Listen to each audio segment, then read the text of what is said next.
जय मसीह की। प्रभु आप लोगों को बहुत बहुत आशीष दे। और आइए आज के वचन में जाएंगे। उपवास का 26वां दिन आप लोगों को बहुत बहुत मुबारक हो।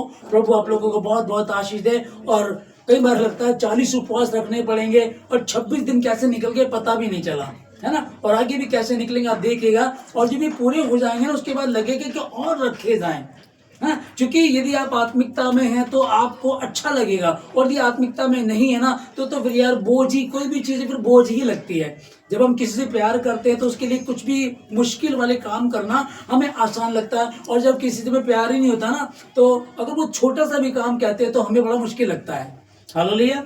तो आज का वचन जो यशाया 58 उसका 5 में यह लिखा है, थैंक यू जी। जिस उपवास से मैं प्रसन्न होता हूं, अर्थात जिसमें मनुष्य स्वयं को दीन करे, क्या तुम उस प्रकार करते हो? क्या सिर को झाऊ के समान झुकाना और अपने नीचे टाट बिठाना और राख पर बैठना, क्या तुम इसी को उपवास कहते हो? यहोवा को प्रसन्न करना। हालेलुया। यहाँ जो ये उपवास का विषय चल रहा है, यशाया 58 का जो 5 में लिखा है, जिस उपवास से मैं प्रसन्न होता हूं, अर्थात जिसमें मनुष्य स्वयं को दीन करे, क्या तुम इस प्रकार करते हो? क्या सिर को झाऊ के समान झुकाना, अपने नीचे टाट बिछाना और राख फैलाकर उस पर बैठना, क्या उसको तुम उपवास कहते हो? यहोवा को प्रसन्न करने का दिन कहते हो? हालेलुया। क्या इन बातों को झाऊ के समान, कैसे झाऊ के? एक जी झाऊ का पेड़ होता है, जैसे कि तूफान आता है तो तूफान जैसे आता है तो वैसे झुक जाता है, ओके। और जैसे तूफान चला जाता है वापस फिर वो अपनी कंडीशन में वैसे ही आ जाता है। तो जब हम परमेश्वर के समीप जाते हैं तब तो हम ऐसे झुक जाते हैं झाऊ के समान, और जैसे ही फिर परमेश्वर की आवश्यकता हमको नहीं पड़ती तब हम फिर अपने उसी घमंड में, उसी गुरूर में और उसी दुनिया में फिर वैसे ही हम घूमने और फिरने शुरू हो जाते हैं। क्या तुम झाऊ के समान सर को झुकाने को उपवास कहते हो, या टाट ओढ़ना?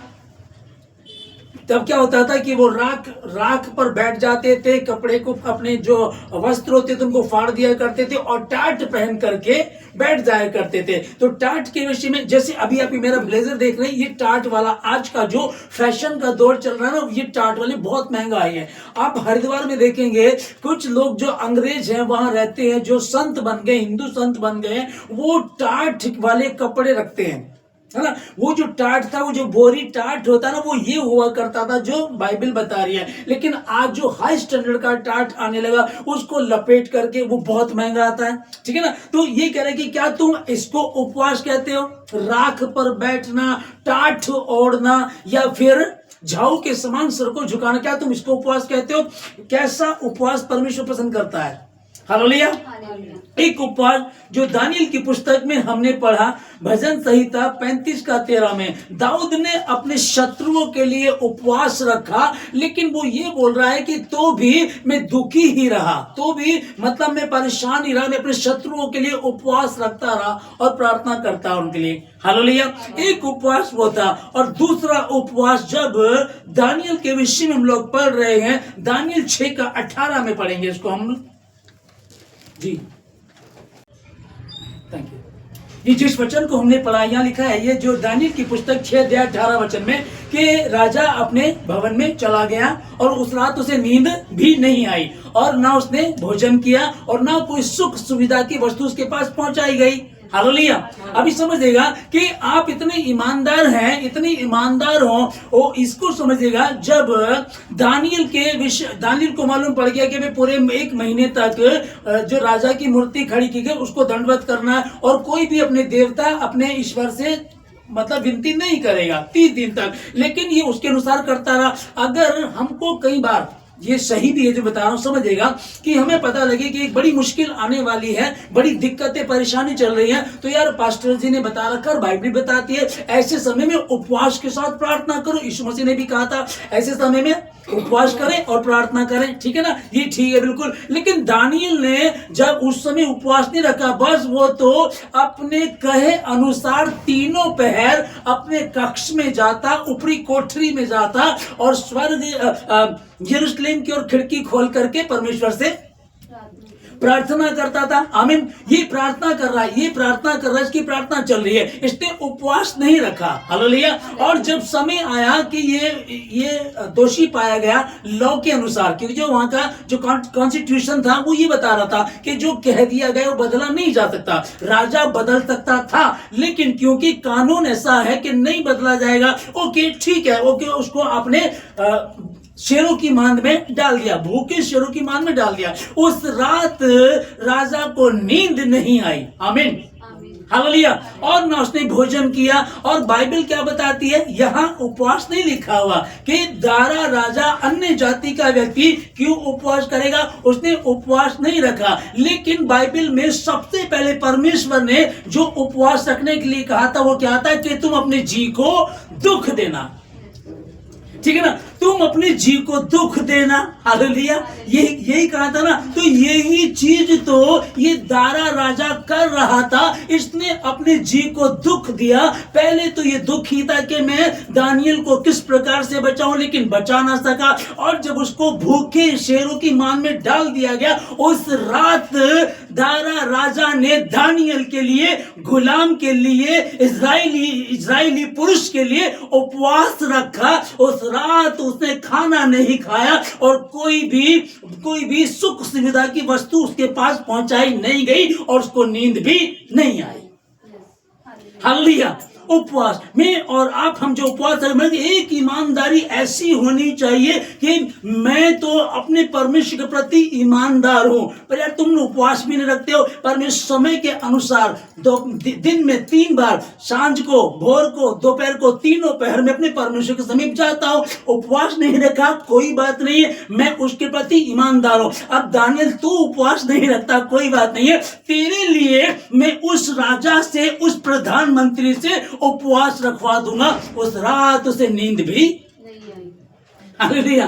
तुम्हारा परमेश्वर, आमीन, मेरा और आपका जो परमेश्वर है वो इस प्रकार से काम करने वाला है। जब मोर्देके ने और एस्तर ने उपवास रखा और इन यहूदियों ने उपवास रखा, तो इनके उपवास चलते रहे। उपवास का ये नतीजा निकला कि उस रात राजा को नींद नहीं आई।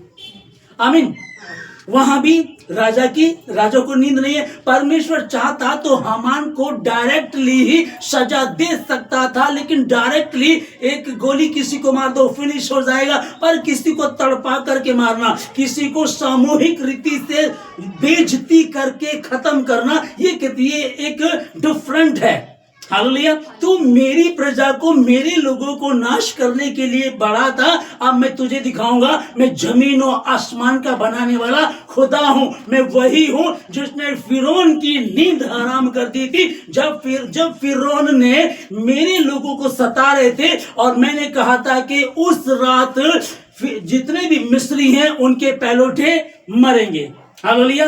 वो रात को ही उठ कर बैठ गया, उसे नहीं, वहां फिरौन को नींद नहीं आई। और यहाँ राजा जो था, राजा दारा था, इसको नींद नहीं आई। और इससे पहले जो एस्तर ने जब उपवास रखा, मोर्देके ने उपवास रखा, हुआ क्या, उस रात राजा को नींद नहीं आई। व्यवस्था की पुस्तक मंगाई गई, पुस्तक पढ़ी गई, तो वही पेज खुलवाया गया जो परमेश्वर पढ़वाना चाहता था। और यही सब हुआ। और उसी समय हामान चल करके आया और उसी समय हामान से पूछा, हामान यदि राजा किसी की प्रतिष्ठा करना चाहे तो उसको क्या करना चाहिए? उसने सोचा मेरे से बड़ा कोई भी नहीं है, राजा मुझे छोड़ो किसकी प्रतिष्ठा करेगा। उसने बड़े बड़े सुझाव दिए और सुझाव दिए। तुरंत राजा ने कहा तो झट फुर्ती कर, वो जो मोर्देके फाटक के पास बैठा रहता, उसके लिए ऐसा ही कर। बेइज्जती हुई, लज्जित हुआ। हालेलुया। जिस खंबे को इसने बनाया था आपके लिए, मसीहों के लिए, उस पर लटका दिया गया। जब उपवास, एस्तर ने उपवास रखे तो राजा छैर्स की नींद गायब हो गई। उस रात उसे नींद नहीं आई। जब दानियल एक ईमानदार मसीह है, खुदा का खौफ खाने वाला, जिसने वहां जाते ही एक निर्णय लिया था। हालेलुया। जब ये गुलाम बना करके ले गए बेबीलोन में, तो इन्होंने एक निर्णय लिया। दानियल ने, शद्रक, मेशक, अबेदनगो, सिर्फ इन 4 लोगों ने, यहूदी लोग और भी होंगे, सिर्फ इन 4 लोगों ने क्या कहा? हम राजा का भोज खा करके अपने आप को अपवित्र नहीं करेंगे। तो फिर जो भोज का प्रधान था, उसने कहा यदि तुम खाना, हमारा अच्छा खाना नहीं खाओगे, तुम्हारे चेहरे उतरे हुए नजर आएंगे और बाकी के चेहरे खूबसूरत होंगे, तो इससे तो तुम्हारी गर्दन कटवा देगा। उसने कहा फिर ऐसा कर ले, 10 दिन तक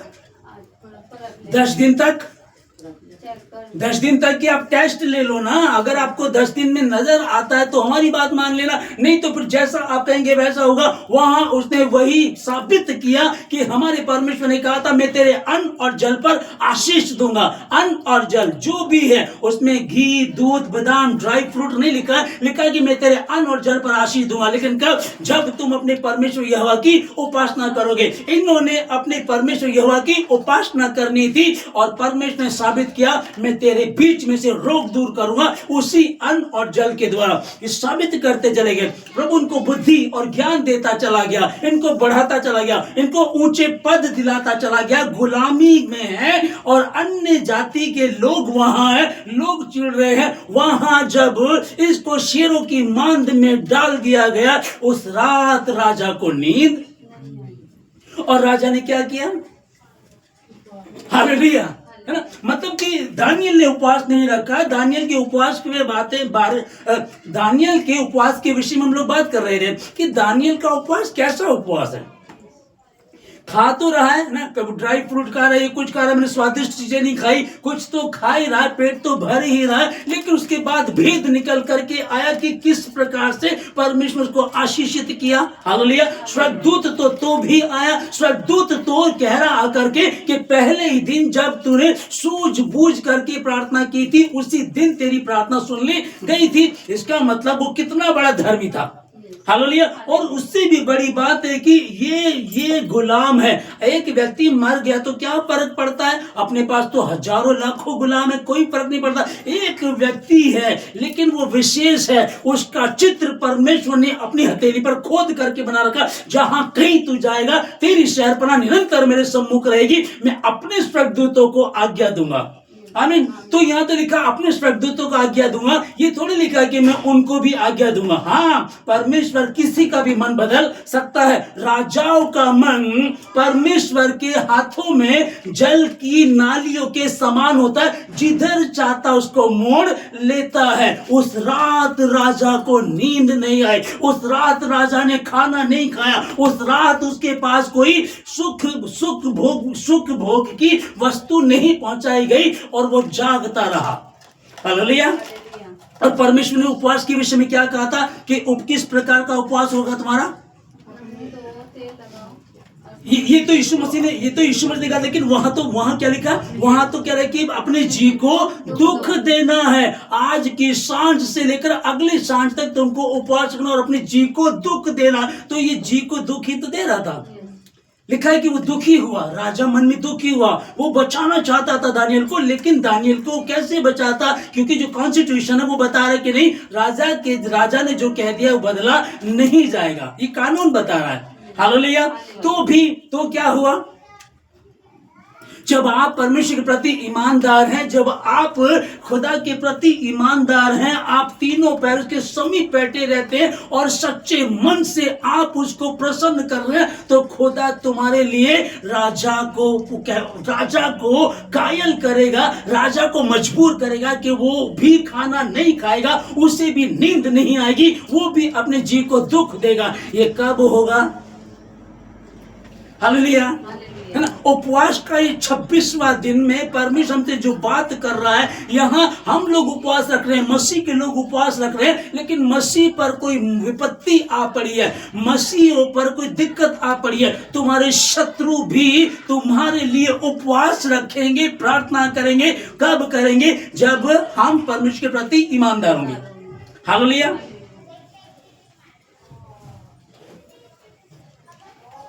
नीति वचन 16 अध्याय 7 वचन। दानियल की पुस्तक 6 अध्याय 13 से 15 तक हम पढ़ रहे हैं। वो जाकर के कहने लगे कि जो यहूदी गुलाम में से दानियल है, उसने तेरी आज्ञा का पालन नहीं किया। वो तो दिन में 3 बार अपने ही परमेश्वर की आराधना करता है। हालेलुया, ठीक है। इसको तो इसे यही चिंता नहीं, कोई चिंता नहीं थी भाई, मरवाना तो हमको मरवा दो। अगर मैं 2 साल बाद मरूंगा, 10 साल बाद मरूंगा, तब भी तो मरना ही है। आज मर जाऊंगा, कम से कम ये तो रहेगा कि मैं आत्मिकता में, सच्चाई में मरा हूं, परमेश्वर की महिमा करते मरा हूं। आज मैं इनके सामने शीश झुका दूंगा, अन्य देवताओं के सामने, रूबिक राजा की मूर्ति के सामने। तो परमेश्वर ने तो 10 आज्ञा में हमसे ये कहा है कि तू मुझे छोड़ दूसरों को ईश्वर करके नहीं मानना, किसी को भी ईश्वर करके नहीं मानना। गुलामी के देश में थे, एक बार कोई चिढ़ सकता था, कह सकता था कि परमेश्वर ने कौन सा हमारी अच्छा किया है, हम तो यहाँ गुलामी के देश में हैं, हमारी कौन सी जिंदगी अच्छी है। लेकिन यहाँ वहां प्रवेश करते ही इसने सबसे पहले क्या चैलेंज किया कि भैया हमें तो साग पात ही दिया कर। आमीन। और परमेश्वर का हमें गुलामी में लेकर आया तो यहाँ भी हमको संभालेगा, यहाँ भी वो हमारे जीवन में काम करेगा और साबित करेगा।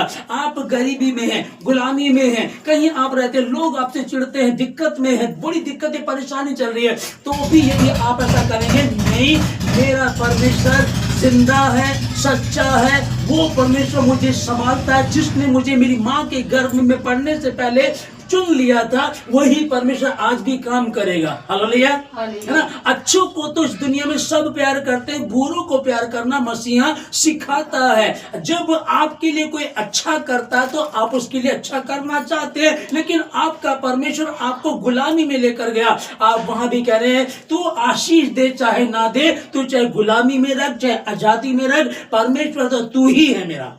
आमीन।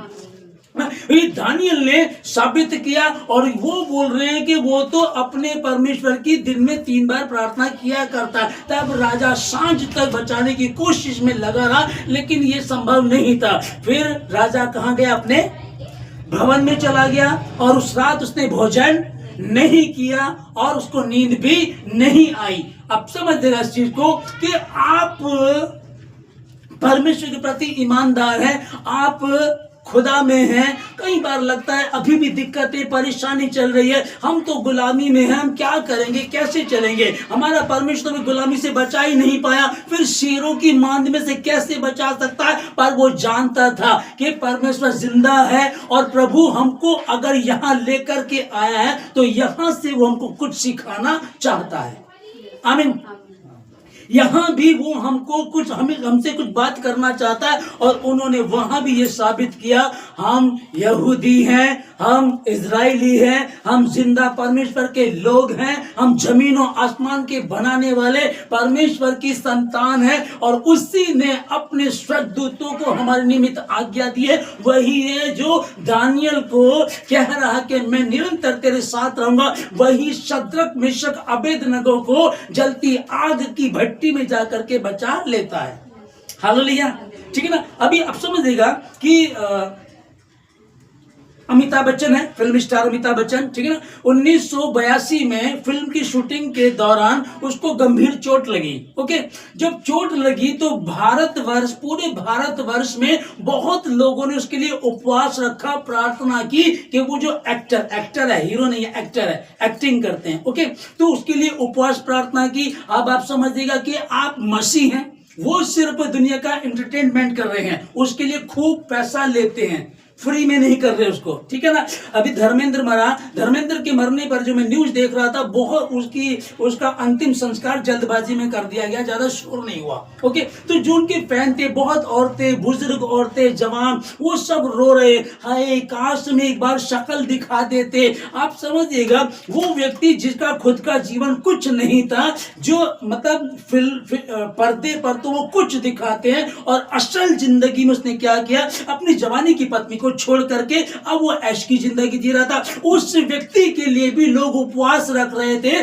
धर्मेंद्र जी बीमार हैं, उनके लिए उपवास रख रहे हैं, प्रार्थना कर रहे हैं। और यहाँ दानियल के विषय में हम देख रहे हैं कि राजा को उस रात नींद नहीं आई, राजा ने उस रात भोजन नहीं किया, वो उसी की चिंता करता रहा। तो परमेश्वर आपके प्रधानमंत्री को मजबूर कर देगा, प्रधानमंत्री को आपके नींद नहीं आएगी, वो चिंतित रहेगा, वो आपके लिए उपवास रखेगा, यदि आप परमेश्वर के प्रति ईमानदार हैं तो।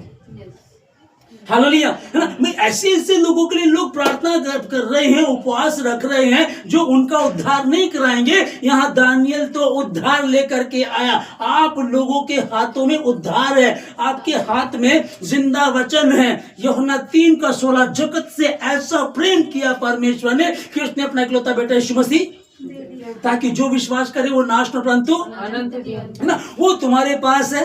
आप जो मसीह में, वो नई सृष्टि, पुरानी बातें देखो, नई बातें आ गई है। तो आप ये शुभ समाचार लेकर के जाते हो, भाई लड़ाई नहीं करना, झगड़ा नहीं करना, अपने पड़ोसी से अपने समान प्रेम रखना है। तुम सुन चुके हो, कहा गया था आंख के बदले आंख, दांत के बदले दांत। पर मैं तुमसे कहता हूं, है ना, अपने पड़ोसी से प्रेम, अपने समान प्रेम रखना है। अपने सताने वालों के लिए प्रार्थना करो। तुम ये शुभ संदेश लेकर के चलते हो, तुम्हारे लिए कितनी चिंता परमेश्वर करता होगा और अपने स्वर्गदूतों को तेरे निमित्त आज्ञा देता है। हालेलुया। दानियल शेरों की मान में चला गया, उसको चिंता नहीं है, उसने उपवास नहीं रखे। यहाँ नहीं लिखा है कि उसने उपवास रखे, वरना होना ही चाहिए था। अब तो बड़ी मुश्किल आ गई। दिन में 3 बार तो मैं हमेशा प्रार्थना करता हूँ, लेकिन अब तो कठिनाई है। कुछ चुगलखोर भी हैं, कुछ तेरे शत्रु भी हैं, कुछ तुझसे चिढ़ते भी हैं। वो लोग तेरे पीछे पड़े हुए, इसको देखो ये क्या करता है, देखो प्रार्थना करेगा कि नहीं करेगा। तब इसे क्या करना चाहिए था?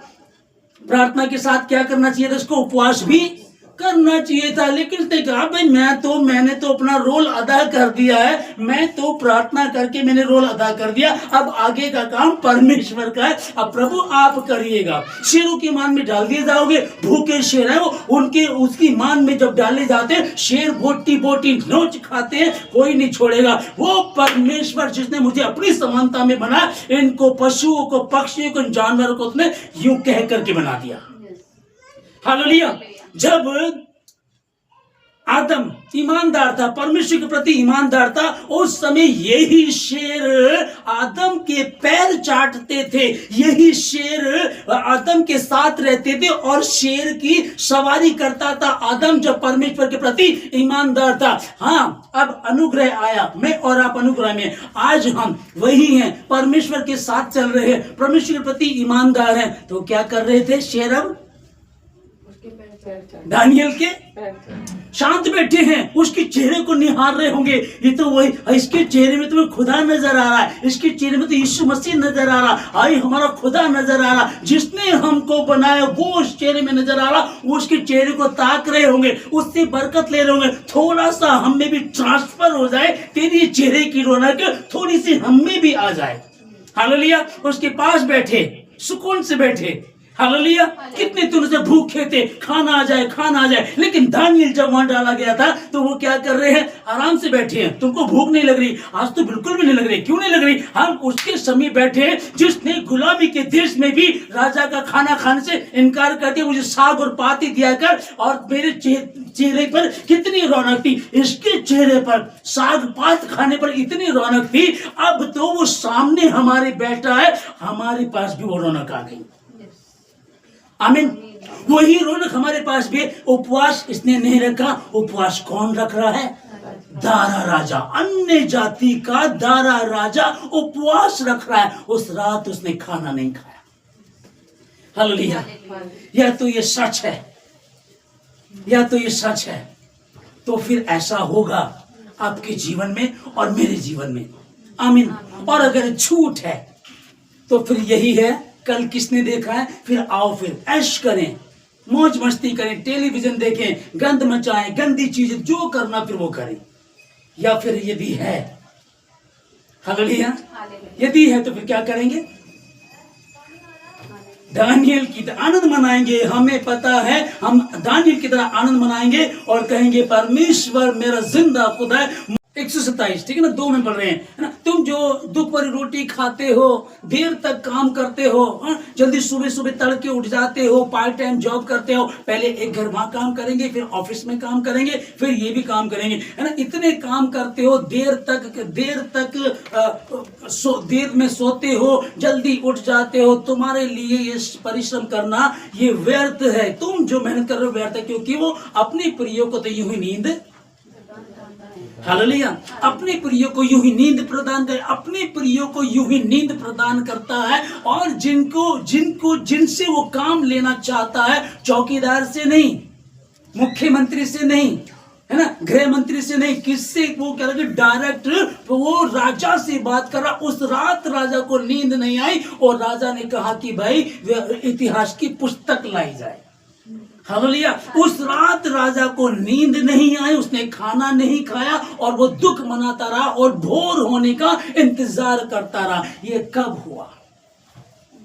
उपवास हम लोग रख रहे हैं, प्लीज क्या आप समझ पा रहे हैं? उपवास हम लोग रख रहे हैं, हमको उपवास रखना है। एक होता है कि जब प्रॉब्लम आती तब, ठीक है ना, जो प्रॉब्लम आती तभी हम काम करते हैं। जैसे ना कि सुख में सुमिरन करे ना कोई, दुख में करे हर कोई, जो सुख में सुमिरन करे तो दुख काहे होए।